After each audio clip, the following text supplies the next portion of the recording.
नमस्कार। आप देख रहे हैं भारत संवाद।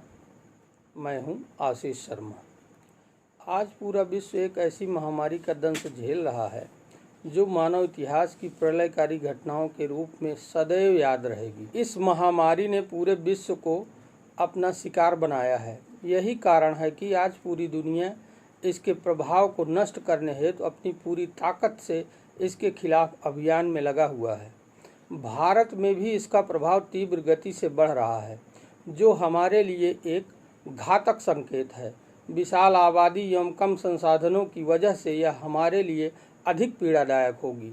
यद्यपि केंद्र एवं राज्य सरकार के सार्थक प्रयास एवं भारतीय कोरोना योद्धाओं की बहादुरी ने इसके दुष्प्रभाव पर काफ़ी हद तक अंकुश लगा के रखा है, जो निश्चित रूप से हमारे लिए एक सुरक्षा कवच की तरह है।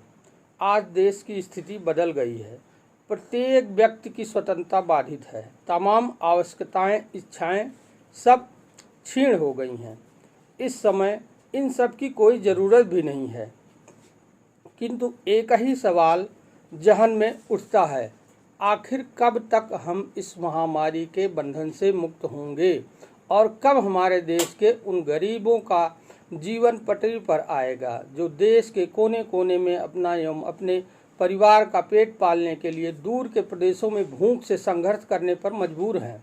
सरकारी दावों के अनुसार उनके खाने पीने और रहने का इंतजाम सब कर दिया गया है और इसमें भी कोई संदेह नहीं कि व्यवस्था की गई है, लेकिन विशाल जनसंख्या और कुछ राज्य सरकारों की अनदेखी की वजह से कुछ लोगों को 2 जून की रोटी भी मैसर नहीं हो रही है। यह भी एक कटु सत्य है। एक तरफ महामारी ने उनका रोजगार छीनकर पैरों में बेड़ियां लगा दी हैं, दूसरी तरफ भूख और परिवार का दर्द भी उनके लिए पीड़ादायक है। इस दोहरी मार से कब उबरेंगे लोग? भगवान ही मालिक है इनका। अब तो शायद इनकी समझ में आ गया होगा अपनों से दूर रहने पर विषम परिस्थितियां कितनी दुखदायी होती हैं। अगर अपने प्रदेशों में ही छोटा काम कर जीवन यापन करते होते तो आज ये दिन न देखना पड़ता और बाहर जाने के क्या फायदे, क्या हासिल कर पाए ये लोग। ना तो इनके पास रहने का ठिकाना है, ना ही खाने की व्यवस्था। आज गांव की स्थिति यह है कि वहां मजदूरों का अभाव है, खेत में कोई काम करने वाला नहीं है। कारण सब प्रदेश में धक्के खा लेंगे, लेकिन यहाँ नहीं। आज व्यक्ति की स्थिति का आकलन करिए। अमीर हो या गरीब, सबको जीने के लिए क्या चाहिए? लग्जरी गाड़ी, होटल, रेस्तरां, अच्छे कपड़े, सौंदर्य प्रसाधन, कोल्ड ड्रिंक, शराब, सिगरेट, गुटखा नहीं, बिना इसके जी रहे हैं लोग। और न ही इससे किसी का पेट भरने वाला है, लेकिन जीने के लिए अनाज, सब्जी, तेल, दूध, फल जरूरी है, जो हमारे खेतों में किसानों द्वारा पैदा होता है। और हम किसानों के प्रति कितना संवेदनशील हैं। अगर अनाज, सब्जी, टमाटर, प्याज आदि थोड़ा सा महंगा हो जाए तो देखिए लोग सड़क पर आकर हल्ला मचाते हैं। सरकार पर दबाव बनाया जाता है, राजनीति होने लगती है।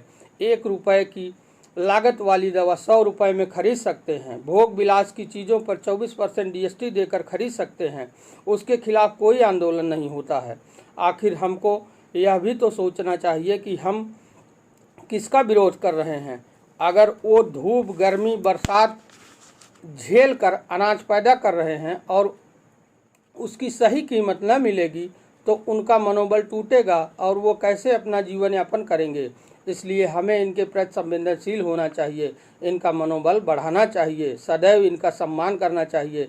देश और समाज में भी इनका सम्मान हो, इसके लिए भी सार्थक प्रयास होना चाहिए। हमारे किसान ही भारतीय अर्थव्यवस्था की रीढ़ हैं।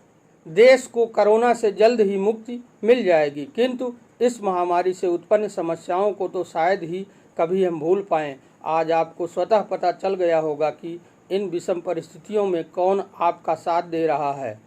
लोगों की पहचान करने का उचित समय है। सब कुछ आपके सामने है, परीक्षण आपको करना है।